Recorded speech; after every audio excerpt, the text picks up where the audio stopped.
Red టీవీలో మీ వ్యాపార ప్రకటనల కోసం ఈ నంబర్ ని సంప్రదించండి 6281747728. Hi viewers, welcome to our channel. Ram Charan గారి గేమ్ చేంజర్ మూవీకి సంబంధించిన కొన్ని ఫొటోస్ రీసెంట్గా రిలీజ్ అయిన విషయం మనకు తెలిసింది, లీక్ అయ్యాయి అవి. సో అందులో రామ్ చరణ్ గారు ఫార్మల్గా ఉండడం విషయం తెలిసిందే. అయితే ఇప్పుడు ఈ సినిమాకి సంబంధించి స్టోరీ కూడా లీక్ అయింది అంటున్నారు. అసలు ఏంటి ఆ స్టోరీ, ఎవరు లీక్ చేశారు, మరి ఏ విధంగా ఉండబోతుంది మూవీ? సో ఇదే అంశం మీద డిస్కస్ చేయడానికి ప్రజెంట్ మనతో పాటు సీనియర్ జర్నలిస్ట్ జగదేవ్ గారు ఉన్నారు. వారితో ఒకసారి డిస్కస్ చేద్దాం. సార్ నమస్కారం. సార్ నమస్కారం. సార్, రామ్ చరణ్ గారి గేమ్ చేంజర్ మూవీ, సో ఈ మూవీ పైన అప్డేట్లు అయితే ఏమీ రాకపోవడం చూస్తున్నాం. ఫ్యాన్స్ ఎంతో నిరాశ అయ్యారు. అయితే రీసెంట్గా కొన్ని పిక్స్ లీక్ అయ్యాయి, చాలా ఫార్మల్గా ఉంటారు రామ్ చరణ్ గారు. అయితే ఇప్పుడు స్టోరీ కూడా లీక్ అయిపోయింది అంటున్నారు. ఇదే స్టోరీ అని చెప్పేసి పోస్టులు పెట్టడం చూస్తున్నారు. మరి ఎవరు లీక్ చేస్తారు, అసలు స్టోరీ ఏంటి సార్ ఈ సినిమాకి సంబంధించి? అదే న్యూస్లో చూశాను, అమెజాన్ వాళ్ళు ఏదో తీసుకున్నారు రైట్స్, వాళ్ళు లీక్ చేశారని. అప్పుడు మూవీ అమెజాన్ వాళ్ళు ముందుగా ఆయన ఇమేజ్ పాన్ ఇండియా లెవెల్లో ఉన్న ఇమేజ్ని బట్టి తీసుకున్నారు. పైగా పాన్ ఇండియా ఇమేజ్ ఉన్న హీరో, పాన్ ఇండియా ఇమేజ్ ఉన్న డైరెక్టర్. అది కాకుండా పాన్ ఇండియా లెవెల్లో సినిమాలు తీసే ప్రొడ్యూసర్ దిల్ రాజు గారు ఎంత జాగ్రత్త ఉంటారు, ఆయన సినిమా పరంగా ఎంత ప్రొఫెషనల్గా ఉంటాడు ఆయన. అట్లా ఎలా లీక్ చేస్తారు? చేయరు. జస్ట్ ఆ నోట ఈ నోట అనుకున్న స్టోరీ లైన్ని అమెజాన్ పేరు మీద పెట్టి ఎవరో సోషల్ మీడియాలో పెట్టుండొచ్చు నేను అనుకుంటున్నాను తప్ప, అమెజాన్ ఆ బిజినెస్ పరంగా ఎప్పుడు మిస్టేక్ చేయరు. బిజినెస్సే. ఇప్పుడు ఒక రికార్డింగ్ థియేటర్లో దాని బ్యాక్గ్రౌండ్ స్కోరు రీ రికార్డింగ్ అవుతుంది, లేదంటే దాన్ని ఏమంటారు డిజిటల్ డిఐ అవుతుంది, డిజిటల్ ఇంటిగ్రేషన్ చేస్తున్నారు.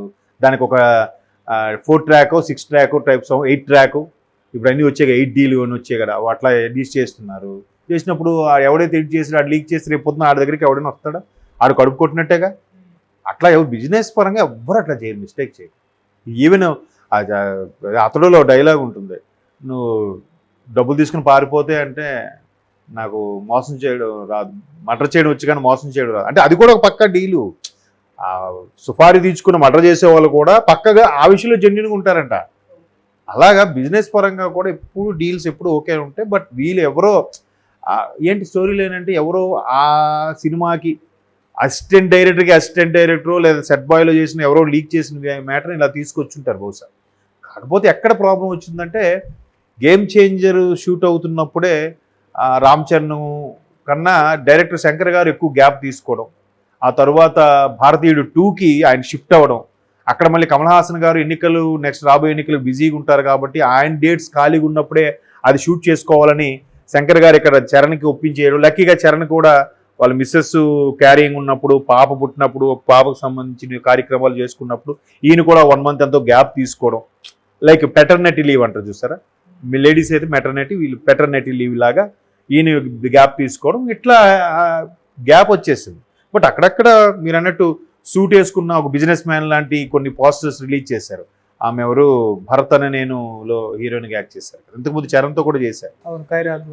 కైరా అడ్వాణి మన బోయపాటి గారు కాంబినేషన్లో చరణ్ ఈవిడ చేశారు. ఆవిడే మళ్ళీ హీరోయిన్గా ఉండడం.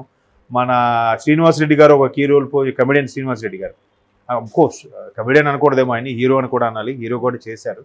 అట్లా కొన్ని కీ రోల్స్తో ఉన్న ఫొటోస్, బ్రీఫ్ కేసులు పట్టుకొని బ్లేజర్లు వేసుకున్న ఫోటోలు కొన్ని చేయడం, అట్లా ఉండడం కొంత గ్యాప్ వచ్చేసింది. తర్వాత వీళ్ళు ఆస్కార్కి సంబంధించి విదేశాలకు వెళ్ళి రావడం, ఫ్యామిలీస్తో ట్రిప్ వేసి రావడం, చాలా తర్వాత జపాన్ కూడా వెళ్ళారు రామ్ చరణ్, ఎన్టీఆర్ గారు, అక్కడ కూడా RRR రిలీజ్కి సంబంధించి.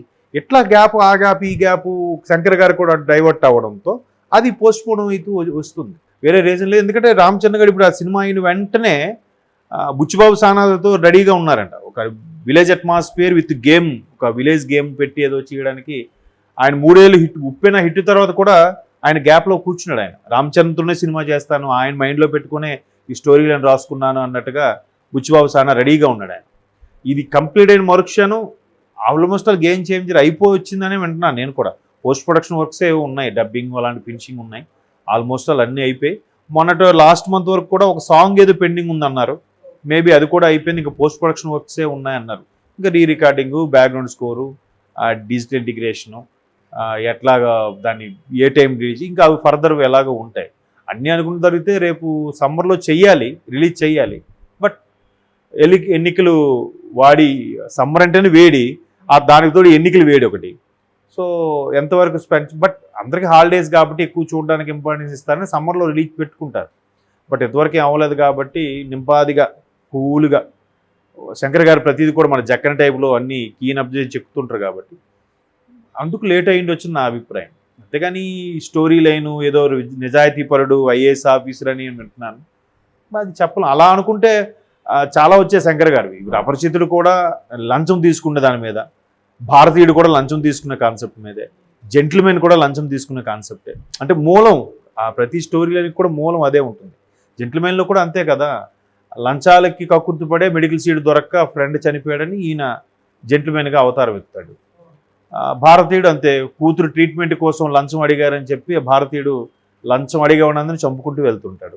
అపరిచితుడు అంతే, లంచాలకు ఆశపడి సరిగ్గా ప్రభుత్వ విధులు నిర్వర్తించకపోవడం వల్ల కొంతమంది అట్లా జరిగారని, అంటే చిన్న స్టోరీ లైన్నే దాన్ని డిఫరెంట్ స్టైల్గా ఎలివేట్ చేసి తీస్తుంటారు శంకర్ గారు. సో ఇప్పుడు కూడా ఒక నిజాయితీపర ఆఫీసుడు అయ్యి ఉండొచ్చు మేబీ, దానికి లంచం అనే చిన్న కాన్సెప్ట్. ఇప్పుడు ఒకే ఒక్కరిలో కూడా లంచం కాన్సెప్టే. మీరు శంకర్ గారు మూవీ చూస్తే అది కూడా ఎట్లాగో ఆయన ముఖ్యమంత్రి లంచాలు తీసుకొని తన తోటి వాళ్ళని చూసి చూడనట్టు వదిలేశాడు కదా, తన మంత్రివర్గంలో ఉండే వాళ్ళని చూసి చూడనట్టు వదిలేశాడు కాబట్టే ఆ ముఖ్యమంత్రికి ఇంటర్వ్యూ చేయడం, అక్కడ నుంచి ఆ స్టోరీ లైన్ లాగడం అనేది కాన్సెప్ట్ ఉంటుంది. సో ఇందులో కూడా ఒక నిజాయితీపరుడైన ఆఫీసర్గా చూపించబోతున్నాడంటే అది ఎప్పుడు ఆయన ప్రతి సినిమాలుగా చిన్న స్టోరీ లైన్ ఉంటుంది. హీరో ఏ సినిమాలోనే హీరో అనేవాడు నిజాయితీపరుడు, జెన్యును, ఆవేశపరుడు. దానికి మనం థియేటర్లో చూస్తే చెప్పకూడదు, రియల్ లైఫ్లో నిజాయితీగా ఉన్నా లేదంటే జెన్యున్గా ఉన్నా, అరే బండి అలా ఎందుకు పెట్టవుతీ, లేదంటే క్యూ లైన్లో వెళ్ళకుండా సైడ్ నుంచి వెళ్తున్నాడు క్యూ లైన్లో ఎవడని చెప్పినా ముందు మన ఇంట్లో వాళ్ళే మనకు తిడతారు. బట్ సినిమాలో హీరోకి మాత్రం చెప్పకూడదు, సూపర్ రాడు, మంచి క్యారెక్టర్ రాడు. సో అటువంటి క్యారెక్టర్లే చూపిస్తారు ఏ డైరెక్టర్ అయినా.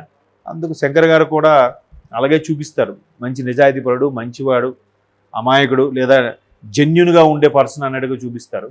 మేబీ ఆ స్టోరీ లేని అనుకుని అంత స్టోరీ లేని పెద్దగా ఏముంది చెప్పడానికి, అది తీసే విధానం బట్టి కదా టేకింగ్. ఎన్ని తీసినా కూడా ఇప్పుడు మీకు ఎలా చెప్పాలి, తీసే విధానం బట్టి కూడా జనాలకి అక్కడ స్థానికంగా ఉండే జనాల పల్స్ బట్టి కూడా ఉంటుంది. ఇప్పుడు భారతీయుడి సినిమా తమిళనాడులో హిట్ అవ్వలేదు, మీకు తెలుసా, ఓ మోస్తరుగా పర్వాలేదు అనిపించింది. మనకి తెలుగు వారికి బ్లాక్ బాస్టర్ అది భారతీయుడి సినిమా. అక్కడ రమణ అనే సినిమా వచ్చింది, విజయకాంత్ గారు పాపం రీసెంట్గా చనిపోయారు, అది అక్కడ సూపర్ హిట్. అది కూడా కరప్షన్ మీద తీసిందే. అదే సినిమా ఇక్కడ రీమేక్ చేస్తే ఠాగూరు మళ్ళీ సూపర్ హిట్. భారతీయుడు యాజ్ టీజీకి తెస్తే అక్కడ యావరేజ్, ఇక్కడ హిట్. అక్కడ రమణ సూపర్ హిట్, ఇక్కడ ఠాగూరు కూడా సూపర్ హిట్. చెప్పలేం, అది టేకింగ్ బట్టి ఉంటుంది, తీసే విధానం బట్టి కూడా ఉంటుంది. ఆయన ఇప్పుడు బాయ్స్ కూడా తమిళనాడులో అటర్ ఫ్లాప్ సినిమా, మనకి అబోవ్ యావరేజ్ మూవీ. అంటే శంకర్ గారికి అంత ఫ్యాన్స్ ఉన్నారు తెలుగు బేస్లో, ఆయన ఎలా తీసినా యాక్సెప్ట్ చేసే ఫ్యాన్స్ ఉన్నారు. దట్టు రామ్ చరణ్ ఇమేజ్ ఇప్పుడు 1కి 10 అయింది కాబట్టి ఆయన యాక్టింగ్ కూడా సూపర్ ఉందిరా అని మరొకసారి రంగస్థలం తర్వాత నిన్న అది బ్రిటిష్ ఆఫీసర్గా చేసిన దాన్ని కూడా రామ్ క్యారెక్టర్ కూడా అల్లూరి సీతారామరాజు క్యారెక్టర్ కూడా మెప్పించారు కాబట్టి ఇంకాస్త అడ్వాంటేజ్ అవుతుంది కదా. ఒకవేళ సినిమా బాగోలేకపోయినా, డైరెక్టర్ సరిగ్గా చూపించకపోయినా, ఆ ఇమేజ్ వచ్చిన తర్వాత ఏమవుతుందంటే ఈ డైరెక్టర్ సరిగ్గా చూపించలే, సరైన సీన్స్ పడలేదురా, వీడు మాత్రం యాక్షన్ బాగా చేశాడురా అని అంటారు. ఆ ఇమేజ్ని కాపాడుకోవాలి హీరో అనేవాడు. ఎందుకంటే ప్రస్తుతం ఇండస్ట్రీ హీరో బేస్ మీద నడుస్తుంది కాబట్టి అట్లా ఓకే అనిపించుకుంటే ఇంకా అది డైరెక్టర్ ఏమాత్రం టేకింగ్ ఎలివేషన్ చూపిస్తే సూపర్గా ఉంటుంది. ఇప్పుడు స్నేహితులు ఉంది, మన విజయకాంత్ వాటితో తీశారు స్నేహితులు, అది శంకర్ గారు రీమేక్ చేస్తారని ఎవరైనా అనుకున్నారా? బట్ అది మనకి స్నేహితులు తెలుగులో మోస్తరుగా ఆడింది, తమిళ్లో ఏం ఆడలే, అదే 3 Idiotsది.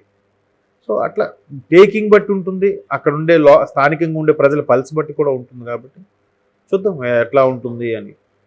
అది రామ్ చరణ్ టాలెంటా, శంకర్ గారి టాలెంటా, రెండు మిక్స్ అయితే బ్లాక్ బాస్టర్. అది లేదు అంటే రామ్ చరణ్ సేఫే, మరి శంకర్ గారిని చూసుకోవాలి. మరి థ్యాంక్ యూ సో మచ్.